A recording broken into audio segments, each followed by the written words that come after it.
আজকে তোমাদের সাথে আবার একটা শুটের ভিডিও শেয়ার করছি। আসলে আমি সবসময় যে পার্লারে যাই সেই পার্লারে দিদি আমাকে অনেক দিন থেকেই বলছিল যে আমার উপর একটা লুক ক্রিয়েট করতে চায়, তো সেই জন্য একটা ডেট দিয়েছিল আর আমি সেই ডেটে চলে গেছিলাম পার্লারে। তো আমাকে আগেই বলে দিয়েছিল যে আমার উপর কি লুক করতে চায়। তো দেখো, মেকআপ শুরু করার আগে কিন্তু আমার স্কিনে একটা মাস্ক দিয়ে আবার ভালো করে বরফও ঘষে দিয়েছিল যাতে কোনো রকম ঘাম না হয়। যাই হোক, তারপর শুরু হয়ে গেল মেকআপ। আর এখানে হাফ মেকআপ কমপ্লিট হওয়ার পর কিন্তু চলে এসেছিল অনেক রকম খাবার।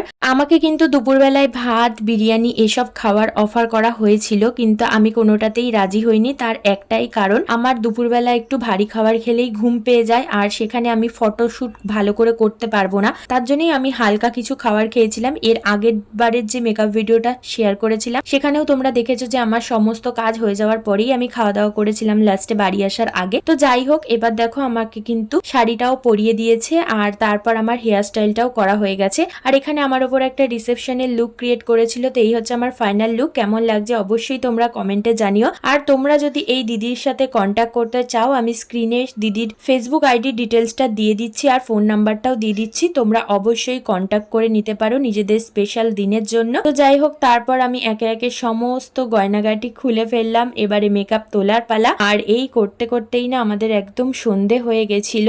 আজকের ভিডিওটা তোমাদের কেমন লাগলো সেটা আমাকে অবশ্যই কমেন্টে জানিও। তো চলো, আজকের মতো টাটা। দেখা হচ্ছে তোমাদের সাথে আবার নেক্সট ভিডিওতে।